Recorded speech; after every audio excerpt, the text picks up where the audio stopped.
Herkese merhabalar. Çiçeğin tariflerine hoş geldiniz. Bugün sizlere öyle güzel bir tarifim var ki bu kahvaltılık tarifi denemeyen pişman olur.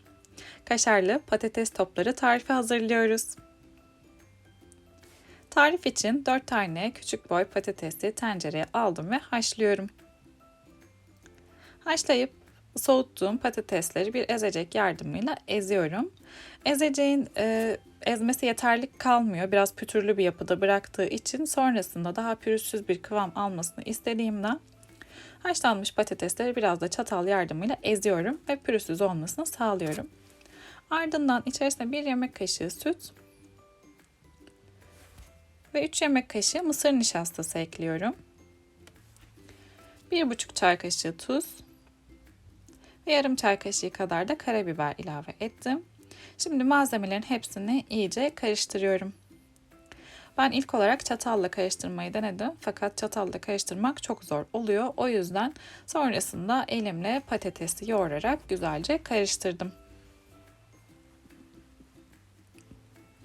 Patatesi güzelce yoğurup karıştırdıktan sonra hemen başka bir tabağın içerisine aldım ve şimdi yuvarlama aşamasına geçiyoruz. Burada önemli bir püf noktası, elinizi patatesi almadan önce mutlaka yağ batırın ve sonrasında patatesi avucunuzun içerisinde açın ve içerisine bir parça kaşar peyniri koyup güzel sıkıca kapatın. Burada mutlaka sıkıca kapatın ki kızarırken kaşar peyniri dışına taşmasın. Ardından tekrar hafifçe yuvarlayıp tabağın içerisine alıyoruz. Eğer elinizi yağ batırmazsanız patatesleri açmanız çok zor olacak. Ben ilk başta elimi yağ batırmadan denedim ve patates böyle elime yapıştı. O yüzden hareket etmek zor oluyor. Siz mutlaka elinizi yağ batırdıktan sonra patatesleri açın, içine kaşar peynirini koyun ve güzelce sıkıca kapatıp yuvarlayıp patates toplarını hazırlayın. Elimi yağladığım haliyle açarken de size tekrar göstermek istedim. Ne kadar kolay olduğunu görün diye. Bu patates topları büyük küçük herkesin bayılacağı bir kahvaltılık tarif oluyor. Aslında patates kroket gibi de bir tarif hazırlamış oluyoruz. Yuvarlak patates kroket de diyebiliriz buna ya da kaşarlı patates kroket olarak da adlandırabiliriz. Adı her ne olursa olsun kesinlikle denemenizi tavsiye ettiğim muhteşem bir kahvaltılık tarif oluyor. Şimdi paneleyip kızartma işlemine başlayacağız. 2 tane yumurta kullanıyorum. Onları iyice çırptım.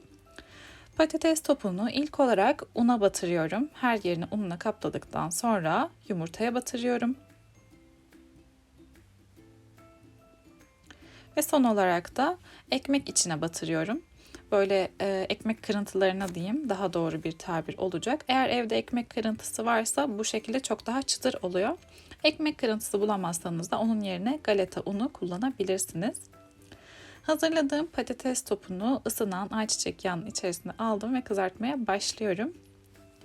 Hazırladığımız patates topları biraz büyükçe olduğu için kullanacağınız tavadaki yağın derin olması önemli. Daha rahat kızartacaksınız. O yüzden küçük bir tava kullanıp derin bir yağda kızartmanızı tavsiye ediyorum. Kaşarlı patates topları nar gibi kızarıncaya kadar yağın içerisinde tutuyorum. Çevirerek her yerini güzelce kızarttıktan sonra hemen yağdan alıyorum. Çok hızlı bir şekilde kızarıyor zaten. Asla uzun sürmüyor kızartma aşaması. Yuvarlama aşamasını hazırladıktan sonra çok pratik şekilde kızartıp kahvaltıya servis edebilirsiniz. Ve kahvaltılık kaşarlı patates topları artık servis için hazır. Hemen sunum tabağına alıyorum ve sonrasında size içini de göstereceğim. Patatesli kahvaltı tariflerini seviyorsanız eğer bu tarifi asla kaçırmayın. İlk fırsatta deneyin. Büyük küçük herkesin hayran kalacağı kaşarlı patates topları hazırlamış olacaksınız çünkü. Şöyle hemen ikiye ayırdığımda içindeki kaşarın uzayışını görüyorsunuz. Yemesi inanılmaz keyifli ve lezzetli bir kahvaltılık tarif. İsterseniz böyle atıştırmalık olarak da hazırlayabilirsiniz. Hazırladığımız kaşarlı patates topları tarifini beğenmeyi lütfen unutmayın. Yeni tariflerde görüşmek üzere. Hoşça kalın.